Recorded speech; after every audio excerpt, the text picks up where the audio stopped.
Hello, I'm Anneke, 5 minutes with Errol Musk. Another intriguing incident with small Elon when he was how old? I suppose about 9. 9. Okay. Nine or so, maybe 10. I think it's about 9.5 going on 10. So, Anyway, I received an invitation one night to go and have supper with the CEO of the major steel corporation in South Africa, and in a very smart part of Pretoria called Irene. And I told them, they knew I was divorced, and so I said, look, I'll bring my son. I must bring my son because I can't leave him alone. They said, no, that's fine. So I went there and took Elon with me and dressed him up and everything. We got there, and it turned out there were about 3 really major, well-known people that you only saw in the newspapers there, and they all sort of semi-moaned about me not bringing a smashing blonde, but brought Elon. But they were nice. They were very nice, and the hostess in some of those homes, they used to have servants with white uniforms and red sashes and everything, but she did everything herself. And the new Dutch trolley had arrived where you can kind of Dutch oven or something. You put your food in there and it keeps it warm, and then you wheel it out to the table, And she had this big round table, and there were about 10 of us, I suppose. And they put us man, woman, man, woman, man, woman, man, woman. So Elon was seated away from me, and she proceeded. The hostess proceeded to, give everybody their dinner, and it was really nice and beautiful. And I was sitting, enjoying what I had, and the talk was going on, and I had said to Elon before we went there that he had a habit of saying he doesn't want anything when we went to see people. So I'd said to him, look, if they offer you something, just take it. Don't not take it. You see, because he had a habit. No, I won't have anything, which embarrassed the host. You see, sort of. So he just don't want anything. So anyway, but so we're eating, and all of a sudden I hear this. All I remember is like this roar, and looking in that direction and seeing this like big mouth, like a lion's mouth, like the lions when they yawn, and this huge ejection of food, and it came out over the whole table, onto the people, onto every plate, because it's a nice round table, you see, and my mind was a bit blank after that. I mean, there was a lot of like scurrying around and people, and they're all in the kitchen, and this will get it out, and that will get it out, and don't worry, and all this kind of stuff.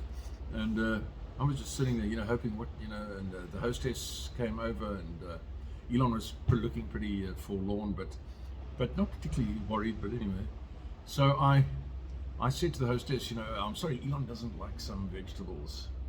And Elon said, I don't like any vegetables. So anyway, then they cleared up everything and relaid the table and redid everything. And just this time gave him only meat to eat, you see. And he actually loosened everything up, so because people were kind of like loosened up by this quite a lot, you see. And after supper, we, the men retired to have a drink and a cigar and all that sort of stuff. And I said, look, I've got to take Elon home. He's got to go to school the next day. And they said, no, sure. So they all came to give Elon a hug. And they'd also said, after he got sick like that, they said I'd have done exactly the same. These other top guys, Elon, I would have done exactly the same as you. I mean, God, carrots, yuck, and things like that, you see. So this made Elon feel better. And then when we left, they all came and gave Elon a hug at the door. And then we got in the car and we drove off. So as we drove off, now it's me talking to him. And I said, hey, why did you eat those vegetables, man? He said to me, Dad, you said I have to. I said, no. I said, take it, but just push it aside. Don't eat it. Anyway, he didn't even respond to that. He said to me, Dad, did you see they have a Great Dane? Like we had when the family was together. A Great Dane. And can we get another Great Dane? Like Topper? Can we? Please, Dad. And I said, okay, we'll look in the newspaper and then we'll get one. Okay, he said, great. And we went home. And would you say Elon's charisma, his aura, did people eat out of his hand? Did he Well, have he- an effect on people when he was He small? was not a kid who tried to, sort of get himself liked by people. Particularly, he didn't go out of his way to gain people's attention or affection or anything like that. Not at all. And he was really more quiet, and things like that. So, but if the conversation went to anything that he knew about, or he had some knowledge about, which is quite a lot of things, especially even at that stage, or especially like astronomy and all that sort of stuff, anything like that, he would join in the conversation very, very, very heatedly, and lean forward, put his elbows on the table, and say, "But I must just tell you, he was like, he'd like become an adult." Yeah.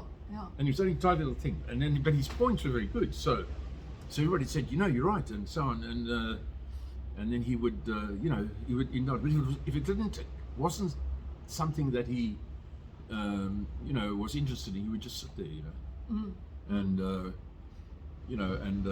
like any other child might, when the hang are we going, sort of thing. So how long is this going to take? But it seems to me definitely driven inside out. If you have something on his mind. No. I mean, if he has something on it, if it's a subject in which he has an interest, he would talk a lot about it. Thank you.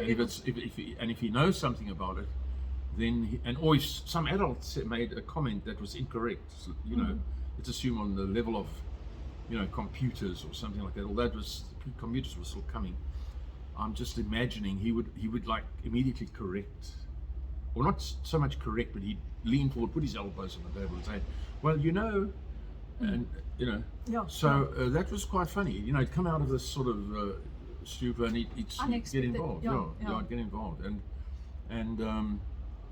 and he was, and it was very, you could really listen to what he said. Yes. Thank you very much, Errol. Very interesting. Thank you.